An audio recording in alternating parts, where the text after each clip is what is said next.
Hey, hello everyone. This is Deepika. Welcome to AD Commerce classes. Now, today in this video, we are going to discuss 5 questions of teaching aptitude. Okay, as we have earlier discussed, this paper DI and this paper logical reasoning questions as well. Okay, now in this video, we are going to discuss teaching aptitude questions. Okay, and you people also know, if you are watching my videos, then you people know very well that I have already explained to December 2018 paper as well. Okay, and if you people are new in this channel, please go and watch those videos also, that are very beneficial for all of you from the point of view of internet examination. And I'll also provide you link on the I button. Okay, so let us start our video.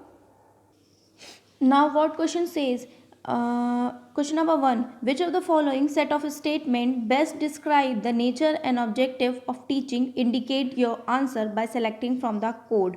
Okay, आपको best इनमें से select करना है और नीचे आपको कुछ codes mention करके रखे हैं. ठीक है, क्या लिखा है? Teaching and learning are integrally related. ठीक है, हाँ सही है भाई, टीचिंग और लर्निंग इंटीग्रली रिलेटेड होते हैं. सही है ऑप्शन. ना ऑप्शन नंबर 2 बोल रहा है there is no difference between teaching and learning. बोल रहे हैं कि टीचिंग और लर्निंग में कोई डिफरेंस नहीं होता. ये तो ऑप्शन गलत है भाई. टीचिंग और लर्निंग में डिफरेंस तो होता ही है. टीचिंग मतलब हमें आता है, मैं टीच कर रही हूँ. हाँ, और ट्रेनिंग में क्या होता है? सॉरी, यहाँ पे ट्रेनिंग लिखा. और ट्रेनिंग में क्या होता है? हम सीख रहे होते हैं. फॉर एग्जांपल बीएड या बीटीसी आपने किया तो आपकी 1 मंथ की ट्रेनिंग लगती थी, है ना. तो आप वहाँ सीखते थे, है ना. माइक्रो क्लासेस देते थे बच्चों को, वहाँ आप सीखते थे. फिर फॉर एग्जांपल आपकी गवर्नमेंट जॉब लग गई तो आप वहाँ टीच कर रहे हो. तो यहाँ बोला नो डिफरेंस, तो ये ऑप्शन आपका गलत हो जाएगा. ठीक है, ये ऑप्शन गलत हो गया. नाउ तीसरा ऑप्शन क्या बोल रहा है? Concern of all teaching is to ensure some kind of transformation in student. भाई हमारा कंसर्न क्या है? फॉर एग्जांपल मैं यहाँ टीच कर रही हूँ, ठीक. मेरा कंसर्न ये है कि कुछ इन्फॉर्मेशन आप तक पहुँचे. मतलब जो बच्चे सारा समझ रहे हैं उनके लिए तो ठीक है, बट जो नहीं भी समझ रहे हैं उन पे भी कुछ इन्फॉर्मेशन पहुँचे. मतलब हमारा समझाने का उद्देश्य यही है कि भाई कुछ इन्फॉर्मेशन में ट्रांसफ़र कर सकूँ, तभी तो होगी टीचिंग. सही है, ये भी ऑप्शन सही बोल रहा है. ए ऑप्शन सही बोला, सी सही बोला, बी गलत है. डी क्या बोल रहा है? All good teaching is formal in nature. भाई ये बोल रहा है कि जितनी अच्छी टीचिंग होती है ना वो फॉर्मल होती है. भाई ये ज़रूरी नहीं है कि फॉर्मली हो, है ना. इनफॉर्मल भी हो सकती है. जैसे मैं यहाँ क्या कर रही हूँ, इनफॉर्मल तरीके से पढ़ा रही हूँ, मैं आपके सामने तो नहीं हूँ, बट तो फॉर्मल क्या होता है? जो पर्टिकुलर प्लेस पे, पर्टिकुलर टाइम पे, लाइव इंटरेक्शन के द्वारा पढ़ाया जाता है, that is formal in nature. जो इनफॉर्मल क्या होता है? किसी भी टाइम पे, मतलब किसी भी टाइम पे लाइव ना हो, बट लाइव ना हो और हम रिकॉर्डेड के फॉर्म में भी पढ़ सकते हैं, वो इनफॉर्मल बोलते हैं उसे. ठीक है, you all people know very well.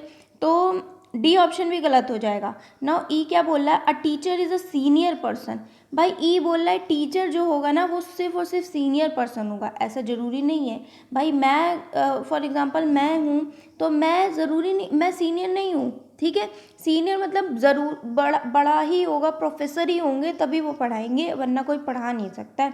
ऐसे नहीं है. जिसको ज्ञान होगा, छोटा बड़े को भी सिखाता, बड़ा छोटे को भी सिखा सकता. तो ये भी गलत हो जाएगा. ना एफ क्या बोल रहा है? Teaching is a social act whereas learning is a personal act. भाई ये ऑप्शन सही कह रहा है. टीचिंग हमारी सामाजिक प्रक्रिया है और जो लर्निंग है वो पर्सनल एक्ट है. ठीक है, आप लर्न कर रहे हो तो ये आपका पर्सनल एक्ट है ना. ऑप्शन नंबर क्या क्या सही बताते हैं? मैंने बताया था ए सही है, सी सही है एंड एफ सही है. A C and F option number C में दिख रहे हैं, तो option number C is correct for this particular question. Now we move on to the second question. Which of the following learner characteristic is highly related to effectiveness of learning? भाई learner के characteristic बताने हैं आपको. क्या क्या जो teaching की effectiveness of teaching से रिलेटेड है. मतलब क्या क्या होने चाहिए लर्नर्स कैरेक्टरिस्टिक को रिलेट, जो मतलब कैरेक्टरिस्टिक होने चाहिए जो उसको उसकी टीचिंग में मदद कर सकें आपको ये बताना है क्या है पीरियड एक्सपीरियंस ऑफ लर्नर। आपने अगर लेसन प्लान बनाया होगा बीएड या बीटीसी में तो आपको पता होगा भाई पीरियड एक्सपीरियंस ऑफ लर्नर पहले आप बनाते हो, मतलब पूर्व ज्ञान से जोड़ करके पढ़ाना। फॉर एग्जांपल क्लास 8th में अगर आप आए तो क्लास 7th से जोड़ के पढ़ाऊंगी तब समझ में आएगा, या फिर 9th का पढ़ा दे या डायरेक्ट 8th का पढ़ा दे, ऐसा नहीं होता है ना। ये पूर्व ज्ञान से जोड़ करके पढ़ाया जाता है। फॉर एग्जांपल हमें किसी को टीच करना है तो हम पहले देखेंगे कि उसे कहाँ तक आता है, देन हम आगे पढ़ाएंगे। तो सही है ऑप्शन। दूसरा क्या है, education status of parents of learner. भाई एजुकेशन स्टेटस से नहीं मतलब है उनके माता पिता को नहीं पढ़ाना है, बच्चों को पढ़ाना है। पीयर ग्रुप ऑफ लर्नर, भाई उसके ग्रुप से नहीं मतलब है, हमें उस बच्चे से मतलब है।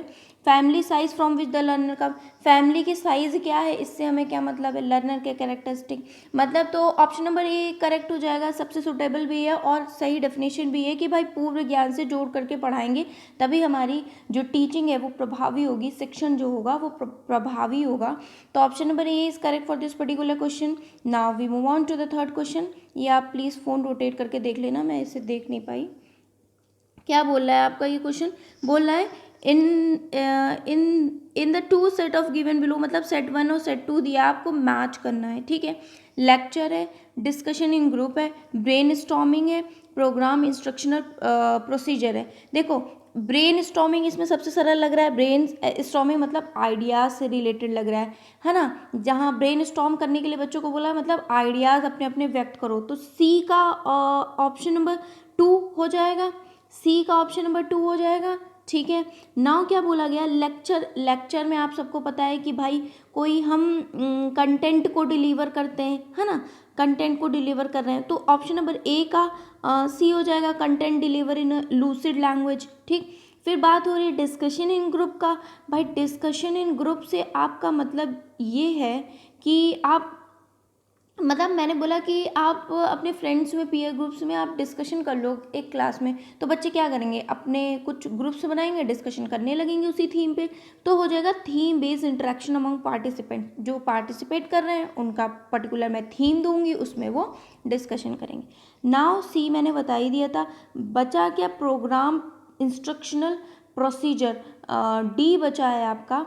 तो इसमें क्या होगा, इसमें प्रोग्राम इंस्ट्रक्शनल प्रोसीजर में छोटे छोटे इंस्ट्रक्शंस दिए जाते हैं, फिर उसको प्रेजेंट करना होता है, फिर उसके बाद फीडबैक प्रोवाइड किए जाते हैं, ठीक है। ये एक बेसिकली मेथड होता है ना। ऑप्शन हम देख लेते हैं, ऑप्शन आपके क्या हैं, जस्ट अ मिनट। नाउ हम ऑप्शन देख लेते हैं कि ऑप्शन क्या हैं। ये आपके ऑप्शंस हैं, तो ऑप्शन नंबर ए में 3 था, जस्ट अ मिनट, ए में 3 नहीं था, सी में क्या था, सी में 2 था, सी में 2 था, यहाँ से देख सकते हैं सी में 2 है, ठीक है। तो सी में 2 है तो इजीली मैच हो गया, ए में 3, बी में 5, सी में 2 एंड डी में 1। Option number C is correct for this particular question. Now we move on to the fourth question. From the list of the evaluation procedure given below, identify those which will be called formative evaluation। भाई formative evaluation आपको पता होना चाहिए।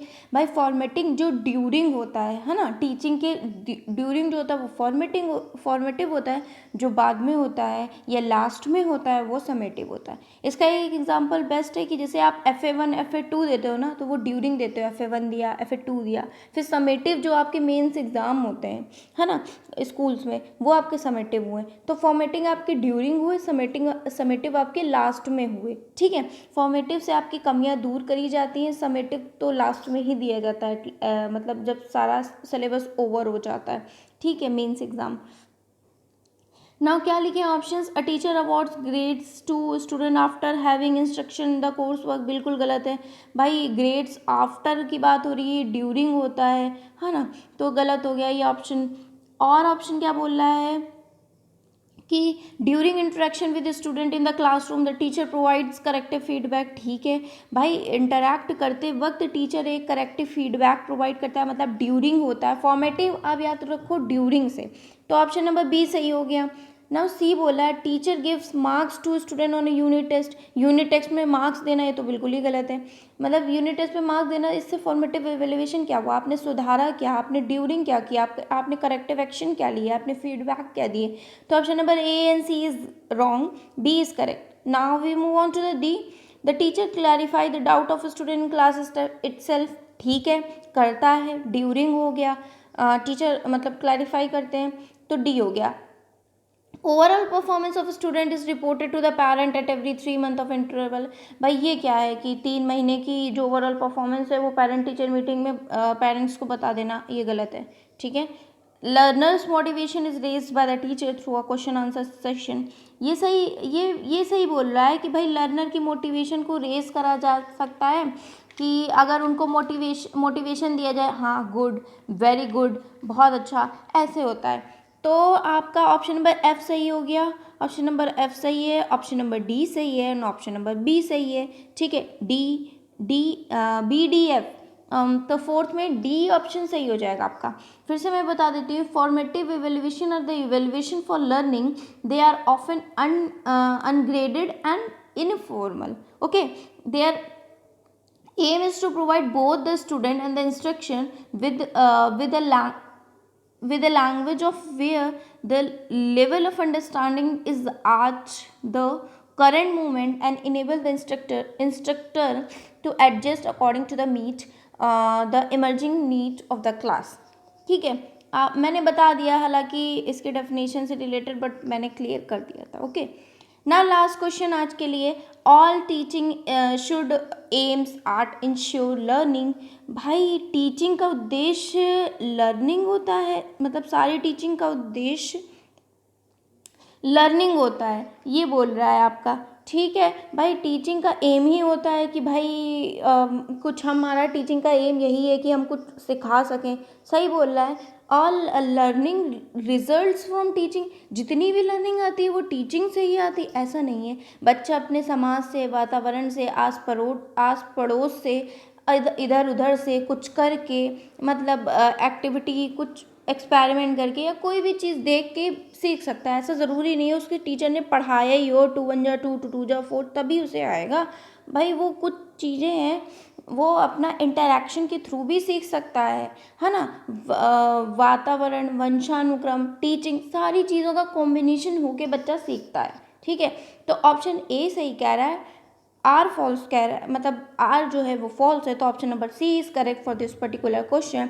और एक चीज़ और मैं बता दूँ, असर्शन और रीज़न वाले क्वेश्चन में बच्चों को डाउट हो जाता है. तो असर्शन आप देखिए सही लग रहा है तो ठीक है, रीज़न देखिए सही लग रहा है तो ठीक है. अगर जो रीज़न कह रहा है वो वही मतलब असर्शन के अकॉर्डिंग कह रहा है तो A is correct and R is R is the correct answer for the particular question. और अगर असर्शन भी सही है, रीज़न में अलग बात कह रहा है, असर्शन में अलग बात कह रहा है, हालांकि दोनों सही है, तो A and R both are correct. और मान लो असर्शन सही है, रीज़न सही नहीं है, तो A is correct, R is false. ठीक है, और ऐसे ही आप वाइस वर्सा कर सकते हो. ठीक है, आई होप ये आपको सारे क्वेश्चंस बहुत अच्छे से समझ में आए होंगे. मैंने अपना बेस्ट समझाने की कोशिश की है. So it was in this video. Meet you in my next video. Till then stay happy and keep learning guys. And if you are benefited, please like, share and subscribe my channel. And if you people are preparing for UP TET, CTET, KVS, GSSB and Super TET, you can go and watch my new channel, Let's Crack Super TET and KVS. So tata, bye bye, take care.